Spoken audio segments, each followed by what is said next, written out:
What is up, everybody? This is Phil from Zaid Comics, and I am back. It is Wednesday. It's 11:30 over here, Central Time, the 9th of some month. What is this, June now? But it's good to be here. We got another awesome interview lined up, as you saw from that kick-ass trailer. Some sick art, and we'll get into that. Just want to say hi to the chat. We got Eric in the chat. What's up, brother? Thanks for tuning in. Amanda B is mourning the loss of Eric, because Eric says, I'll be holding my breath in protest until the stream starts. If I die, you know who to blame. And I guess I'm to blame. But Kamira's in the chat. He says, Phil's only 2 minutes late, but still gay, though. I mean, man, it is June, so let that flag fly. Pale Rider is in the chat, dancing. It's got some dancing emojis. And yeah, thanks for tuning in, guys. I tweeted this out, so if you guys are on Twitter, definitely go over there and retweet that we are live. We got 9 people in the chat. Thanks for tuning in. If you guys haven't yet, hit that like button, subscribe, ring the bell for notifications. But we are here today to talk about Fiendish, a kick-ass book that has bursted onto the scene, and it was really cool. The first, I think I saw Renie on, I think, some of the morning roasts with Chris Evans, our boy Chris Evans.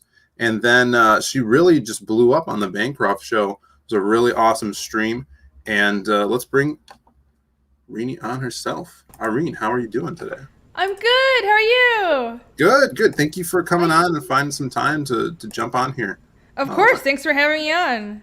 No problem. Yeah. So you are, I guess, new to our hanging around our community and just networking. And it's the coolest thing about this is because we get to meet so many different creators and so many different art styles and books that come out. And it is really it's the best way to network in comics I've ever seen, like meeting so many people. It's so cool. How has it been just meeting all of these people, these weirdos like myself and Chris Evans and Michael Bancroft?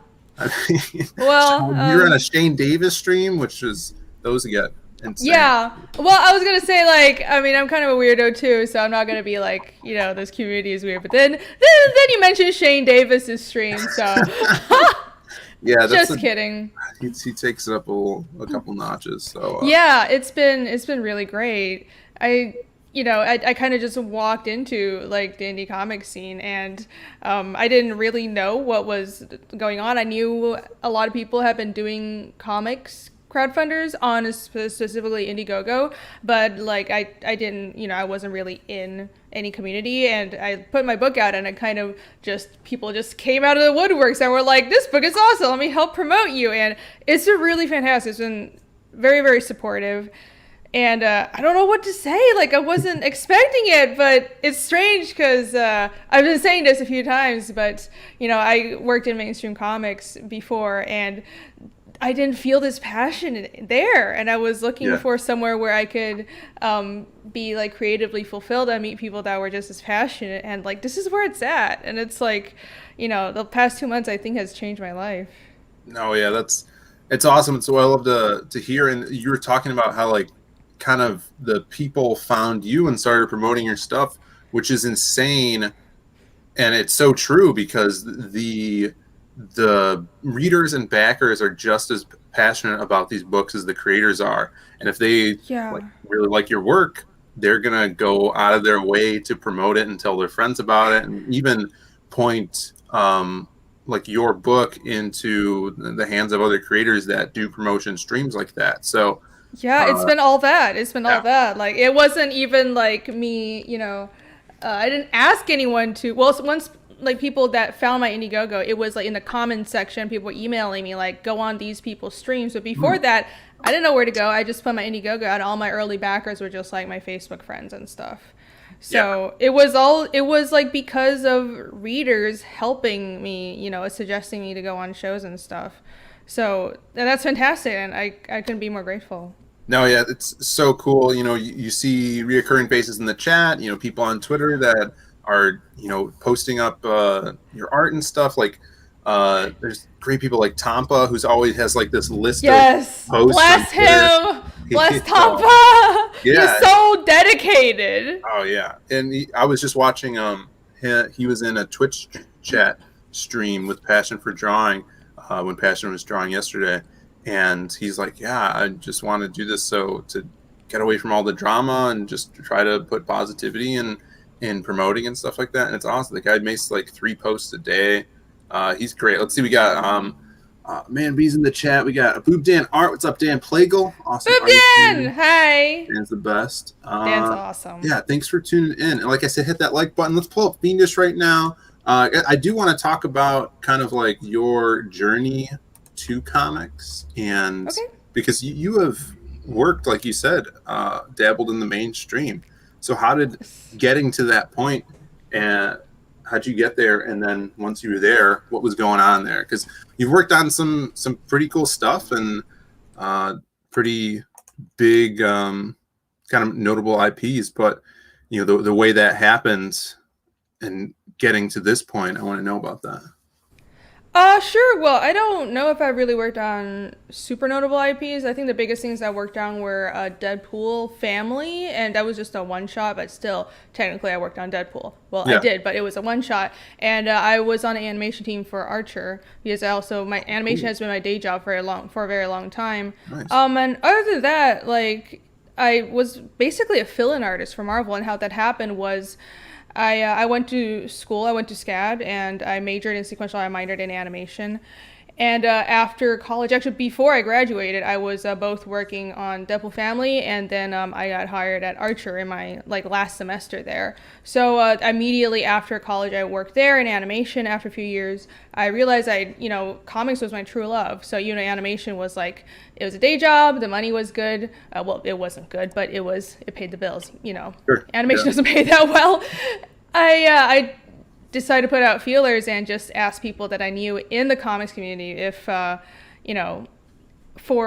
had any recommendations, if there were any job openings, and somehow someone found my work, and I think I emailed an editor at Marvel that I knew from college, like just portfolio days and stuff, and then someone was like, I got an email, and I was assigned as like a fill-in artist on Gwenpool, and so starting from there, for the next about 2 or 3 years, I worked on Silk and then a bunch of other books, Gwenpool, Silk, and then it was strange because it started kind of getting weirder and weirder after that. It started veering away from what I thought it would be. I thought I'd start out as a fill-in artist. That's cool. And, even though I'm not really a YA artist, and, Gwenpool and Silk are YA, but Silk was a little darker, and a story arc I was working on, I thought that was the clones arc. I thought that was, it was more in line with what I like to do because I got to draw zombies, and I thought I'd eventually work my way up to doing more Deadpool stuff, and I'd eventually be able to prove myself. But I feel like things are slowly devolving, and I was assigned to doing Marvel Superhero Adventures, which is definitely a kids series with they sent me a style guide, and it was chibi art, and I was like, okay, I can do chibi art, but that's not what I want to do.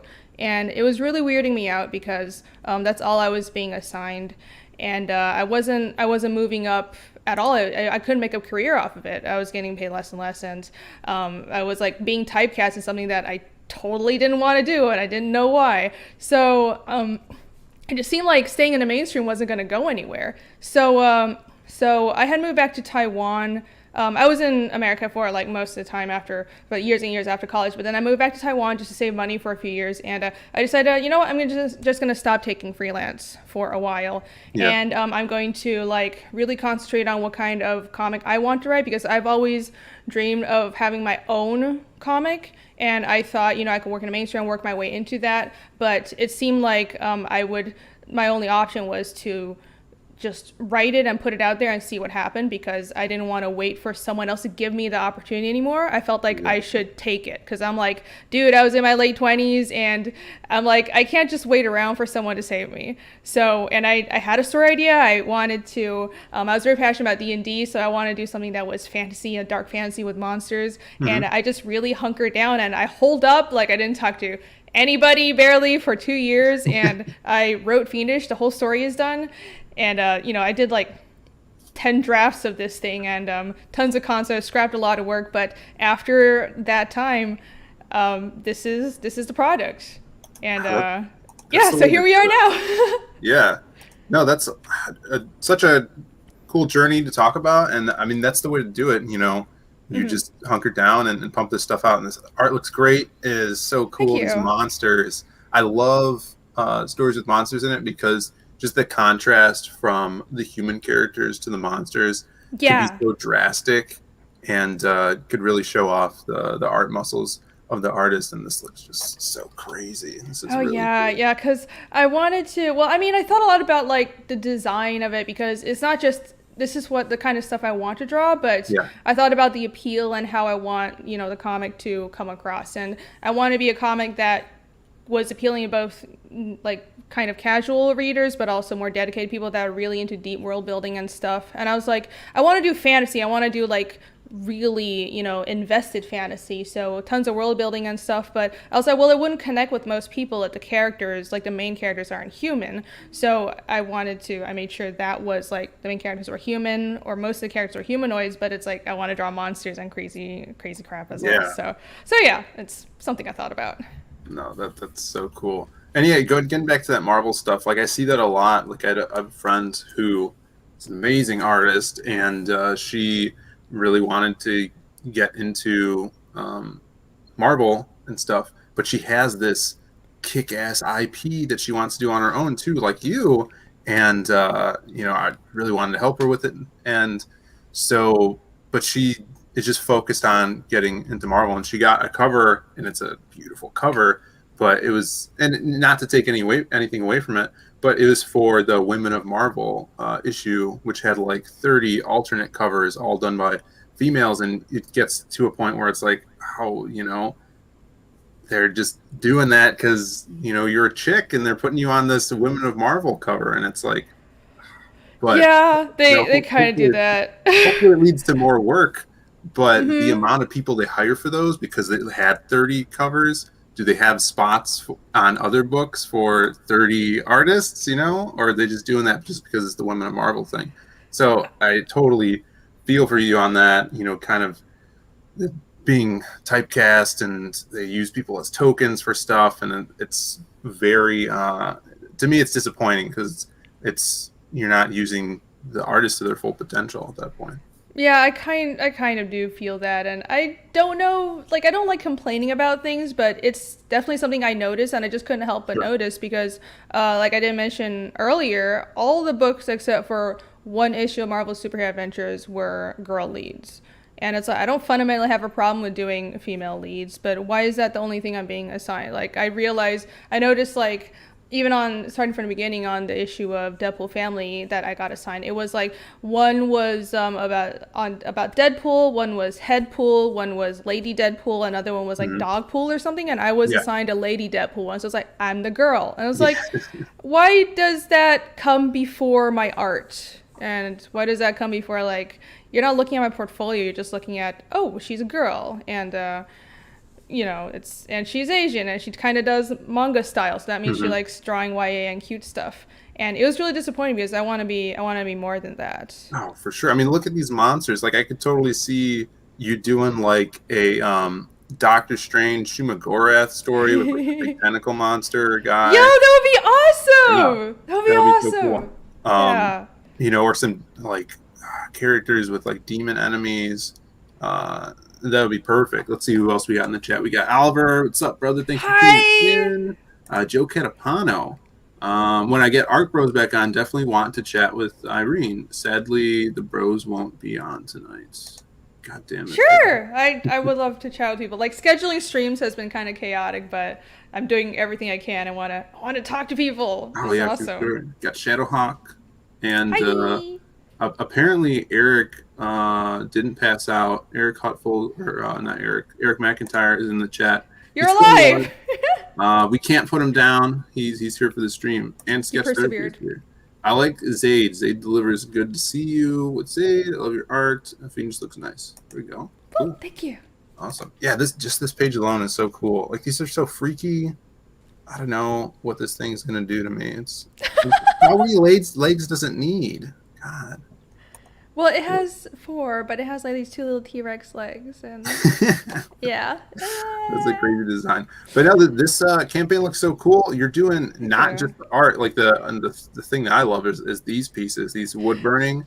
Yeah. Uh, Oh, yeah. People really love that. so cool. Is that like that's the cool thing about crowdfunding is like you could do new experimental things and see if people like them, then you just make them and they pay for them, or if not, then you don't really have to make them. Especially something like this, you could make two and be like, oh, here's what I do, and then if it Mm-hmm. kicks off, then people want them, which is really cool. So Yep. crowdfunding is it taking risks, but it's also experimenting and making cool stuff and having fun. Like for our campaign, Mm-hmm. we did these cups, these magic cups. We got some art Oh, on them, so cool. that's Yeah. really Yeah. cool. But I just love how entrepreneurial people are in the yeah, crowdfunding scene because it's like, well, I could have taken my work to Image, and actually hmm a small publisher that was an upstart offered to publish Fiendish yeah, before I released it. And I was like, I turned them down, and it's not because the offer wasn't good, but I want to be in control of my own creation more, and also I want to be in charge of like the marketing ideas. I want to, instead of just following what old publishing models told me I had to do, I want to just experiment and see what the fans want. right. So, and like crowdfunding really allows you to do that. I saw like the Ultra Star campaign, they had like cups, like Oh yeah, the glasses. Yeah, glasses, and like t-shirts and hats, and I've seen all kinds of stuff. Everybody does their campaign differently, so it's also been like a learning experience because I didn't know that people like trading cards. Now I'm offering that, and for chapter yeah, 2 I'm going to have sketch cards from other artists and variant covers. yes. So That's it's beautiful. awesome, and like it's like if you get a good sense of what the readers want to see and you give it to them, they're so happy, and Yeah, that just makes me feel great. exactly. And it's cool because like we love our IPs, and I want to see Magic Hop on a cup and like stuff like that. So it's cooler because if the fans want it, then you get to make it, and you get to have this Mm-hmm. stuff too. Yeah. I can't wait till we can do like statues of our characters. That's gonna be Yeah, yeah, that's the thing. But that's like the highest goal, oh right? yeah, for Yeah. sure. We'll make it. We'll eventually get there. Look at this. This is insane. Oh, that's not by me, but those are my the guest posters. The one on the left is by my colorist Carlos, and the one on the right is by my friend Yvonne, and he has yet to color it. I think I'm gonna color it. I've been saying he's gonna. Yeah. Oh, I'm sorry. Okay. Yeah, Yeah, this there was is this someone this image is calling so me. gross and liquidous. It's like wet. Oh, it's weird. Yeah, yeah, So it's cool though. fantastic. You did such a Yeah, good job. super cool. And then you're doing these like a little acrylic standees. I love these things. Yes, it's so cute. So cool. So this is is this a specific monster? Does it have like That a yeah, that's the monster that shows up in chapter 1. So it's right? just like a chibi version of it. And I have a sticker set that's going out to all the campaign backers. So unfortunately, not in-demand backers. This is only for campaign backers. But it'll have like my three characters that show up in chapter 1, and also this little demon and the logo. Pretty cool. So yeah, Isn't it'll be the same art. isn't chibi things supposed to be cute? This is still horrific. Like Well, I tried. I like cute and horrific at the same time. yeah, all right. Yeah, Gotcha. that works, right? That makes sense.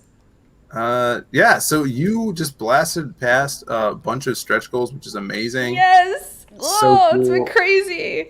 So what is everybody getting now when they back this due to the stretch goals? So I see trading cards. What else you got in here?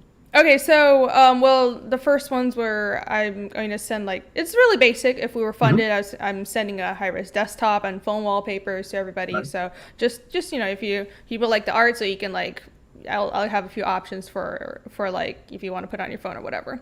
Yeah. A simple thing, and then the title text on the cover is going to be spot gloss because I love doing like foil or spot gloss on the cover. That Nice. always looks really good, and that was for 5K. And then the sticker package was the next one, and then the 10K one was the first big stretch goal because that meant the entire comic would be colored. So all the pages you just saw will be in color, even though I am offering a black and white variant. So the smoke tier is the black and white version. You can also get it as an add-on if you want both the color and the black and white. But now the default book will be in full color. and then the next one was trading cards, and then the next one was just an extra trading card. Now the trading cards have been unlocked for all backers, including in-demand backers. So the stickers are for active campaign backers, and the trading cards are now for everybody. And Cool. our next goal is for 25K, and that's going to be adding 4 pages to the book. And because a lot of people have been asking for more art, it was kind of like a tie between trading cards or more pages. So Yeah. I'll do 4 more pages. That's going to reveal a character that's supposed to be in chapter 2. People already know who she is, but it's like it'll be cool to show her in the comic. And Yeah. she's like my 4th major character. So and she's awesome. Really want to draw her. So I'll reveal her early if we get to 25K. Nice. Yeah, that's I've been crowdfunding since like 2019, and I always hear that for stretch goals, people love adding more pages to the book. Like they want Yes. more content, a little bit more story and stuff. So that's really good that you're going to be putting those in there once you reach that, because I know the fans, they love the story. They like the little merch and stuff too, but they're here for the story and Yeah. the art of the book. So that's really good that you're throwing that in there. Yeah. Yeah, this is amazing. This is your first book, right? Your first time doing this. Oh, well, it's my second crowdfunding campaign because I did an art book in Oh, cool. 2019, Nice. but it's my first comic crowdfunder. Yeah. For your first comic, this is so sick that you're doing this. I'm glad that I'm seeing you on other streams, and making friends and stuff, because this is what it's all about. Before I got into crowdfunding, I couldn't even find an artist to like partner with me to make something. Like all the artists I was dealing with were really flaky, and I learned the hard way not to pay an artist beforehand. So Oh boy. didn't get Yeah. anything uh, Yeah. from some.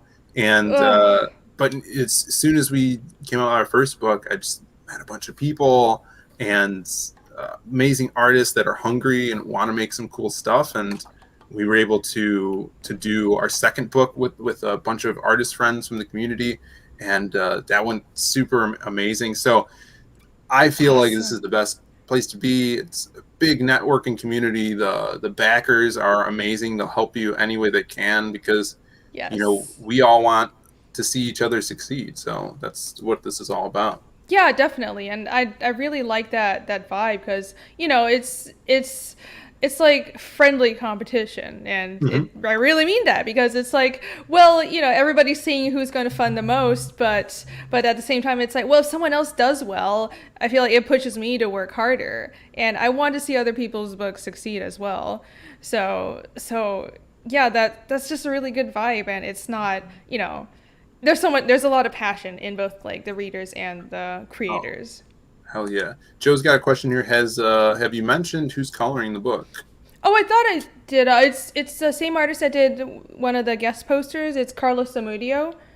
Awesome. He has worked on. He usually works on the Six Gun series by Oni. So he's a colorist on that. So he's a professional colorist.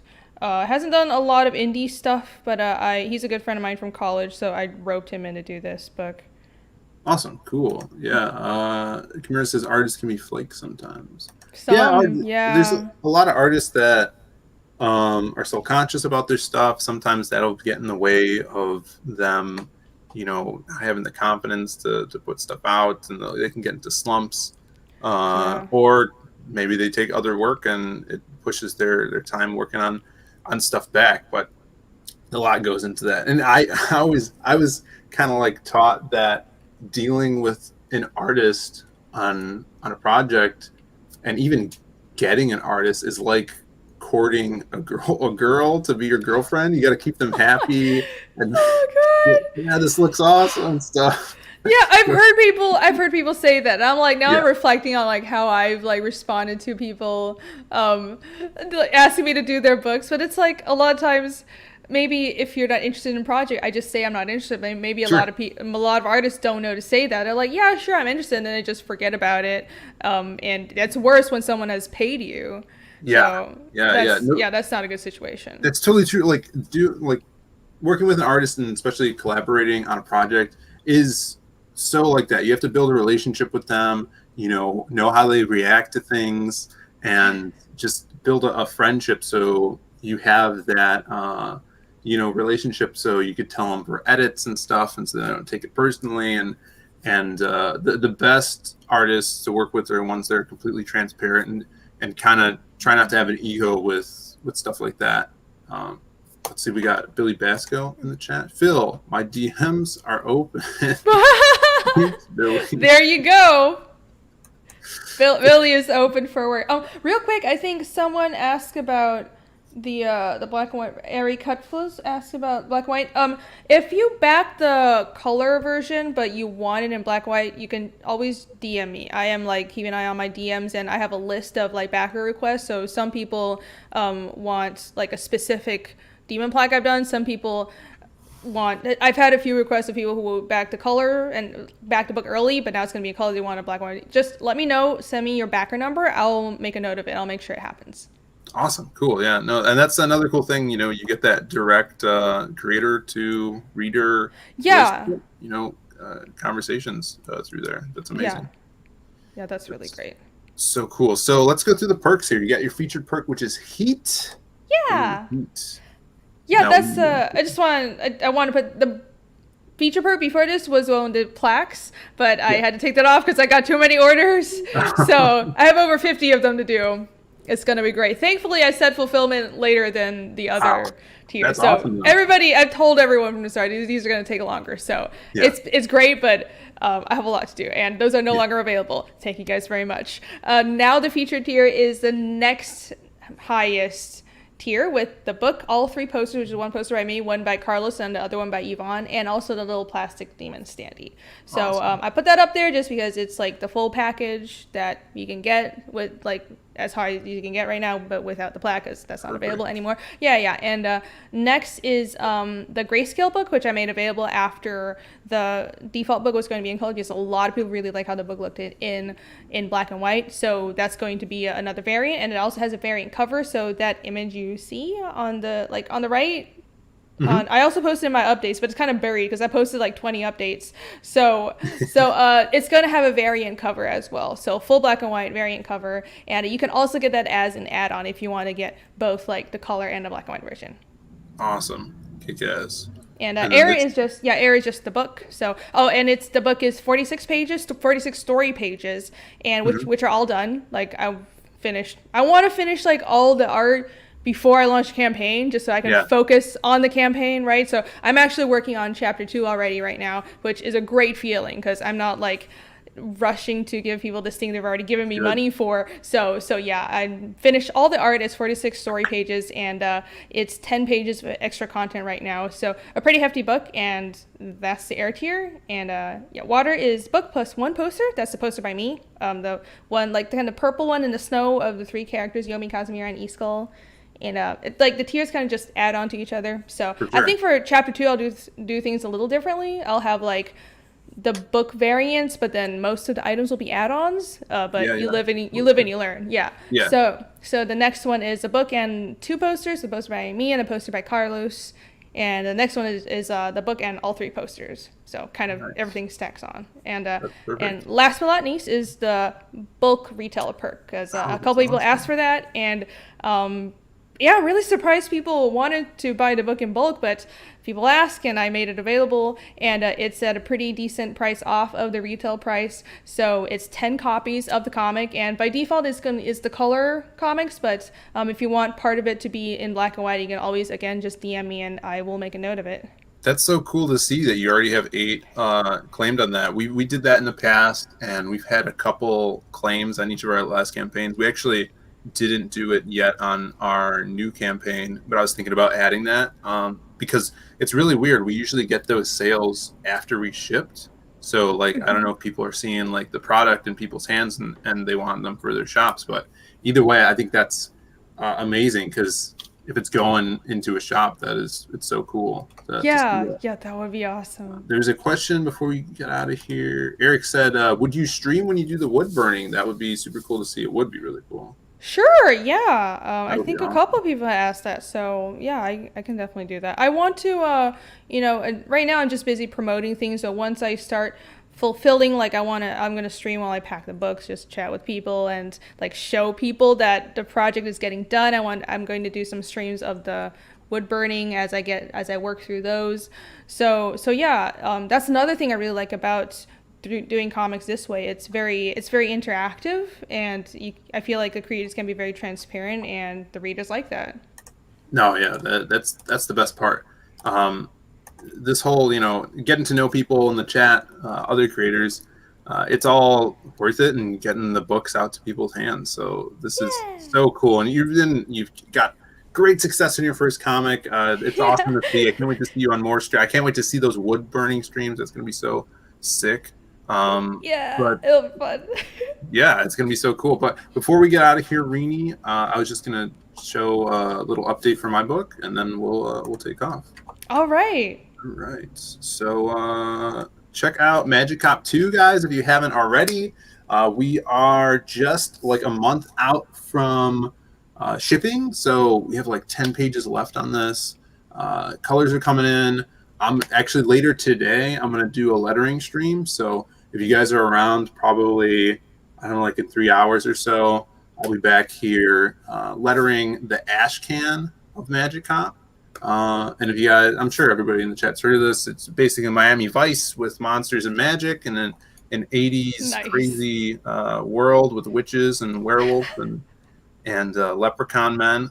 So check it out, everybody. We got this, and if you guys have not yet backed our book that's in demand, which it ships out the next day. So if you're looking for something to read like next week, check out The Lost Pages, which is more of a superhero tale. We're working on the sequel right now, so after Magic Cop 2 does ship out, so we're going to be launching this. We got a lot of crazy stuff in the works for this.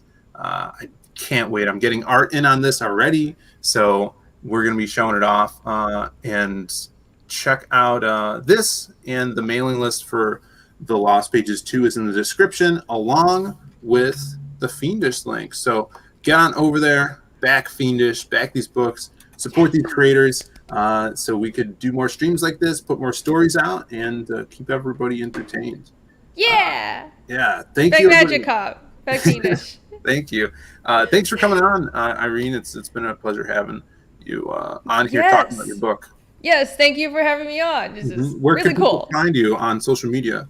You can find me at RenieDraws on Twitter and Instagram, and that's also my website, RenieDraws.com. It's if you want to see other stuff by me, but mostly my life is consumed by Fiendish. So, and also you can find more information about Fiendish at FiendishComic.com. So, I have a preview on there and world building material. So, if you want to find out more about the project, you can check it out there.